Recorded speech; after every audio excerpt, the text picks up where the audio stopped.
కొడతారు కొంతమంది parents discipline లేకపోతే ఈ వయసు పిల్లలు అస్సలు తాకూడదు 5వ క్లాస్ లో కూడా కొట్టకూడదు మంచిగా చెప్పండి ఎందుకంటే జనరేషన్ మారింది మేము చదువుకున్నప్పుడు తంతే లేచి సార్ సార్ సార్ పాఠం చెప్పండి సార్ నేను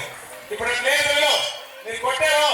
ఇంకంతా మూలంగా జరుగుతుంది మంచిగా చెప్పాలి పిల్లలు కొట్టకూడదు అర్థమైందా నేను బెదిరించాను కాబట్టి ఇంత